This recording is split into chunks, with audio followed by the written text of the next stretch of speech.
Avez-vous déjà entendu parler du fantôme de Mons? En août 1914, alors que les troupes allemandes s'avancent rapidement sur Mons, menaçant de s'emparer de la ville, les Britanniques se préparent à faire leur dernier stand.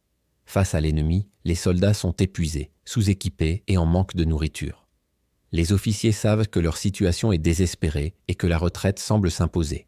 L'ordre est donné aux hommes de se préparer à charger. Mais alors que tout le monde s'apprête à mourir, une lueur d'espoir apparaît à l'horizon. Soudain, des renforts arrivent pour les Britanniques. Des chars, des canons et des soldats supplémentaires. De plus, le moral de la troupe est à son plus haut. Plus personne ne parle retraite.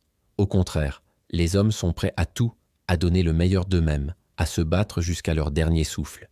Et cela ne s'explique que par la présence d'un seul homme, le général britannique Lord Grenfell. Sauf qu'il n'était pas là.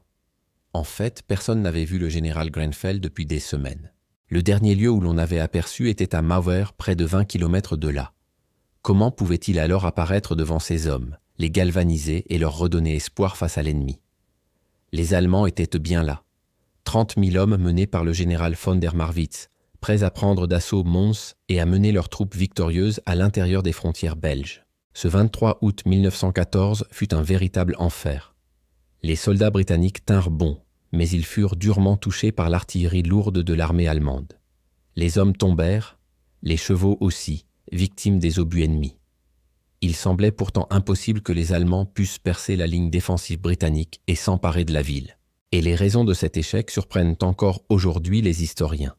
En effet, quand von der Marwitz lança son assaut, il remarqua quelque chose d'étrange. Des groupes de cavalerie et de fantassins, ainsi que des pièces d'artillerie apparurent hors de nulle part. L'armée allemande se retrouva prise en tenaille.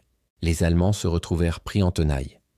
Les assaillants périrent, soit par les balles de leurs ennemis, soit sous les obus de leurs propres canons confusément. On entendait des cris, des hurlements, des murmures. Un fantôme blanc vêtu d'habits de lumière se tenait au milieu des champs. Il brandissait un sabre et hurlait des ordres. Des centaines de fantômes blancs, des anges guerriers montèrent ensuite du sol. Ils se joignirent aux Britanniques et combattaient aux côtés des hommes. Les Allemands étaient livrés à eux-mêmes. Débordés, submergés, décimés, terrorisés, ils finirent par battre en retraite, laissant derrière eux leurs morts et leurs blessés. Lorsque la bataille fut terminée et que les soldats britanniques eurent relevé, ils virent alors le général Grenfell sur son cheval blanc au milieu des champs. Un seul homme expliqua cet étrange sauvetage. Le fantôme de Mons est apparu pour défendre les Anglais et leur redonner espoir face à l'ennemi. Pour certains, il s'agit de simples fantoches. D'autres pensent que ce sont des anges guerriers venus aider les Britanniques.